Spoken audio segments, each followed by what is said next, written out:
In the hangar here is XB1, history's first independently developed supersonic jet, and it's the 1/3 scale prototype for Overture, which is our 65-seat supersonic airliner, which will be the first mainstream supersonic airliner. Boom is revolutionizing high-speed traveling, and they are the first one to do real digital design and manufacturing of a new aircraft.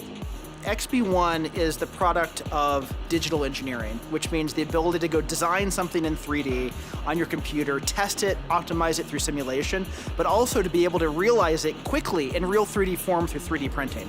We use our Stratasys 3D printers to create functional prototypes in order to do fit checks or gauges while we're building the vehicle.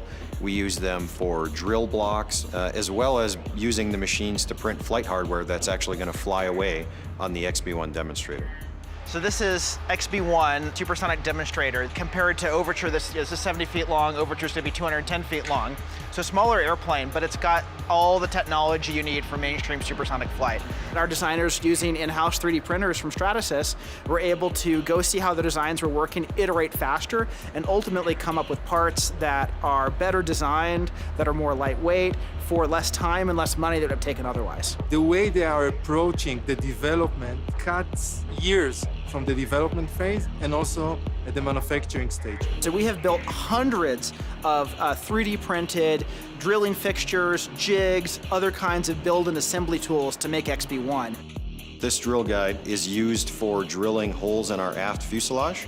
Using the Stratasys F900 on this particular drill block saved us about $3,700, and it also saved us a significant amount of time.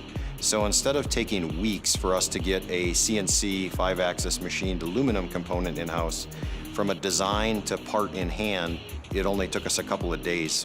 We deliberately keep the printers very close to the manufacturing and also very close to the engineers. So the 370 was our first one, and we put that actually upstairs with the engineers who were designing so they would understand the capabilities of the process, start to build it in their design thinking. The F900, we've used for the production parts on the airplane, and having that capability right in-house is super valuable for us. Our FDM technology is perfect because it's versatile, and you can address many different applications that are unique for aerospace. So if you're going to enable a lot more travel, and if you do that by making flights that are faster and more affordable and more convenient, people are going to travel more often. So you have to make not a little bit of progress in sustainability, but a lot. And from a design perspective, the ability to iterate faster through digital design and 3D printing lets us come up with designs that are fundamentally more efficient. This is a great example of what we are calling in Stratasys mindful manufacturing.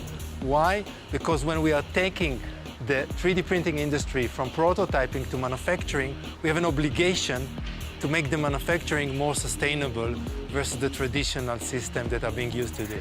Stratasys and Boom have been partners long before we started to build the first airplane, because we had a shared vision of how digital design and digital manufacturing could help us deliver more speed into the hands of passengers faster and more efficiently.